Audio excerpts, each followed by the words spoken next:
This PowerPoint presentation is about recognizing common knowledge and how to avoid plagiarism. An overview of what's to come in this presentation, you'll learn about giving credit to outside sources, what exactly common knowledge is, and how to know when information you obtain from your sources is considered common knowledge or whether or not you need to cite it. When giving credit to outside sources, you would include the following in your paper: information that you've read about, facts, statistics, outside opinions, graphics, distinctive language, and ideas from outside sources. All of these things would need to be cited in your paper since they're not your own original words or ideas. So you must give proper credit to the source material in order to avoid plagiarism. The keys to giving credit to other sources, there's just 3 of them. First, did you quote the source properly by using the exact words and putting quotation marks around it? Did you paraphrase and summarize properly? In other words, you might have used the information you read about and put it in your own words, but since it wasn't your own idea, that's considered paraphrasing or summarizing. And then finally, you must document properly. You might have also heard this called citing. So paraphrase. So you must always cite whatever you quote or paraphrase or summarize. As long as the words aren't yours or the ideas aren't your own, you have to give credit to that other source. Now, there is an exception to giving credit to sources. A lot of times you might come across information in a source, but it is not cited in the source or documented. This is called common knowledge. If you do write something in your paper that's considered common knowledge, you would not need to cite it. So what is common knowledge? Common knowledge is widely known information about current events, famous people, geographical facts, or familiar history. You never have to cite common knowledge.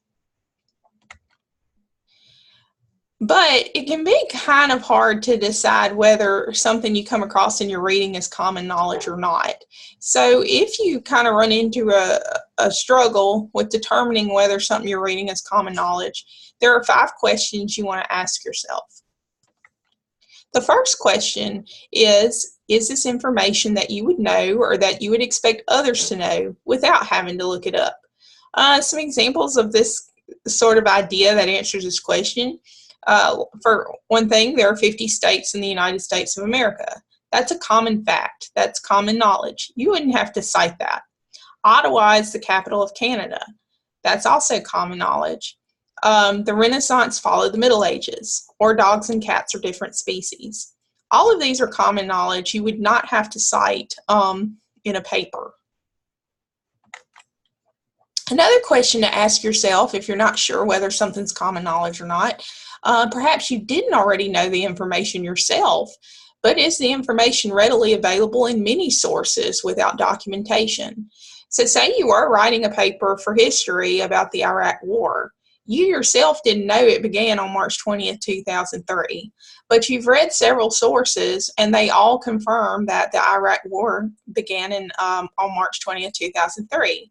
And in those sources, you see this fact was not documented, even though it was widely stated. In this case, this is considered common knowledge and you would not have to cite it. Another question to ask yourself is the information in a general dictionary? Suppose while you were looking up a topic on botany for a biology class, you come across a reference to photosynthesis. It's a word you've heard before, and you may have even studied photosynthesis in high school, but you just can't remember the exact process or meaning of the word.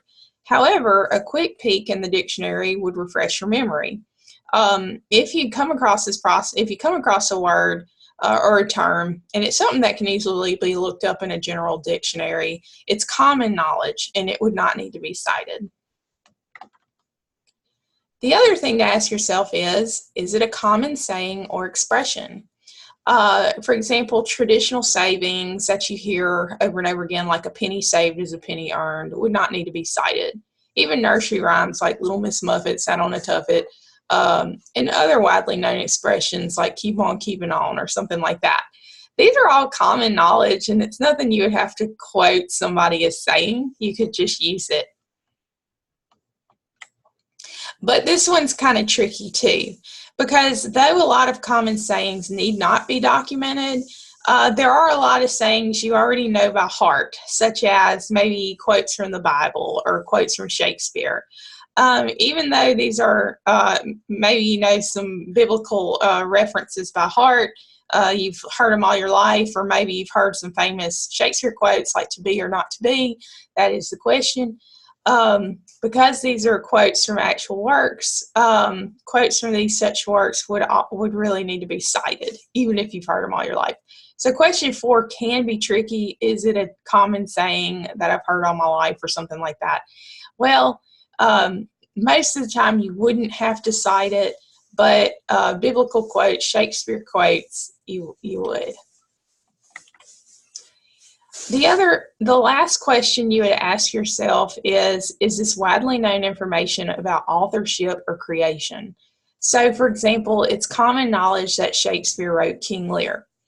If you were to put, like, say, if you were writing a paper on King Lear and you put in your introduction about Shakespeare writing King Lear, you wouldn't have to cite that information.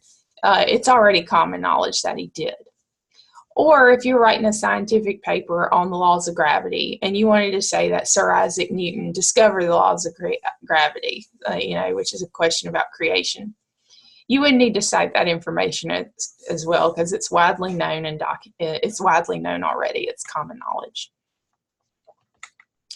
But when in doubt, because common knowledge and testing to see whether something is common knowledge or not, always just cite your source. You can never be too careful there. You can also always ask your instructor about some information you come across, whether it is common knowledge or not, and your instructor can help you decide that as well. But when in doubt, if you're on your own, just cite it. And that concludes this presentation. Thank you.